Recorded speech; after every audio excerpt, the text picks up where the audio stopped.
14వ అధ్యాయం 2-3 వాక్యాలు తెలుసుకుందాం. ఇక్కడ ఎవరైతే సత్యాన్ని తిరస్కరిస్తారో, దైవం యొక్క ఏకత్వాన్ని తిరస్కరిస్తారో అటువంటి వ్యక్తుల గురించి ఇక్కడ దైవం చెప్తున్నాడు. సత్యాన్ని స్వీకరించడానికి తిరస్కరించే వారికి కఠినమైన వినాశకరమైన శిక్ష పడుతుంది. వారు పరలోక జీవితం కంటే ఇహలోక జీవితానికి ఎక్కువగా ప్రాధాన్యత ఇస్తారు. వారు ప్రజలను అల్లాహ్ మార్గం నుండి నిరోధిస్తారు. వారు స్వయంగా ఈ మార్గం తమ కోరికలకు అనుగుణంగా కావాలని, వక్రమైనదిగా కావాలని కోరుకుంటారు. వారు మార్గభ్రష్టత్వంలో చాలా దూరం వెళ్ళిపోయారు. మహాశిలారా, ఎవరైతే నరకవాసులు ఉన్నారో, నరకం పాలు ఎవరైతే కాబోతున్నారో వారు ఏ విధంగా ఉంటారో ఇక్కడ దైవం మనకు తెలియపరుస్తున్నాడు. మీరు ఆ విధంగా మారకండి, జాగ్రత్త సుమా, మిమ్మల్ని మీరు కాపాడుకోండి ఇక్కడ అని చెప్పేసి. మహాశిలారా, ఇక్కడ పరీక్ష ప్రపంచం కదా, మనం చాలా సందర్భాల్లో తెలుసుకున్నాము. ఇక్కడ వెంటనే రిజల్ట్ అనేది రాదు.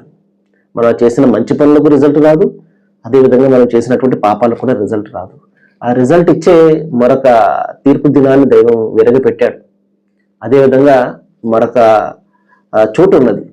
మహాశిలారా, ఇక్కడ ఏం చెప్పాడు అంటే, సత్యాన్ని ఎవరైతే తిరస్కరిస్తారంటే సృష్టికర్త ఒక్కడు అన్న ఆ ఏకైక సత్యం ఏదైతే ఉందో, ఏకేశ్వరుడు అల్లాహ్, ఆయన ఒక్కడు అన్న ఆ సృష్టికర్త ఒక్కడు, అల్లాహ్ ఒక్కడు అంటే దైవం ఒక్కడు అన్న సత్యం ఏదైతే ఉందో దాన్ని ఎవరైతే తిరస్కరిస్తారో వారికి కఠినమైన శిక్ష పడుతుంది అని ఒక స్పష్టమైనటువంటి ఒక ప్రకటన దైవం అయితే ఇక్కడ చేస్తున్నాడు. ఏమండి, వీరు ఏం చేస్తారు, వీరి యొక్క గుణగణాలు ఏ విధంగా ఉంటాయి, వీరు ఎందుకు ఆ విధమైనటువంటి జీవితానికి అలవాటు పడ్డారు అంటే, వారు ఇహలోక జీవితానికి ప్రాధాన్యతనిస్తారు. పరలోక జీవితం అనే కాన్సెప్ట్ వాళ్ళకు ఉండదు.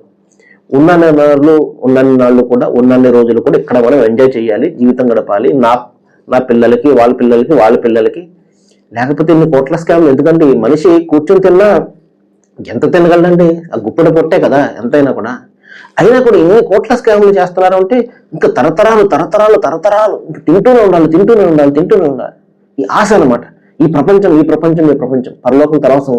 అరే ఇంతమందిని బాధ పెట్టి నేను తీసుకుంటున్నాను కదా, ఇంతమందికి ఉసురు పోసుకొని నేను ప్రజల మధ్య మతాల పేరిట విడదీస్తున్నాను కదా. ఈ రోజున కుల మతాలే కదండి ఈ రోజున విడదీయడం అనేది, ఓట్ల కోసము. అని ఇంతమంది ఉసురు పోసుకుంటున్నాను నేను అన్న ఆలోచన లేదు. ప్రపంచం చాలు, ఇక్కడ ఉన్న పదవులు చాలు, ఆ ముఖ్యమంత్రి, ప్రధానమంత్రి, ఇంకో మంత్రి చాలు, ఇంకా ప్రపంచం ఏమైపోయినా పర్వాలే. మహాశ్రీ అటువంటి వాళ్ళ గురించి చెప్తున్నాడు. వారు స్వయంగా దైవ మార్గంలో పోయే వాళ్ళని ఆపుతుంటారు. మార్గభ్రష్టత్వంలో చాలా దూరం వెళ్ళిపోయారు. ఇప్పుడు తెలియదు వాళ్ళకి. ఆ శిక్ష కల్లారా చూసిన తర్వాత అప్పుడు తెలుస్తుంది. సర్వేజన సుఖమే.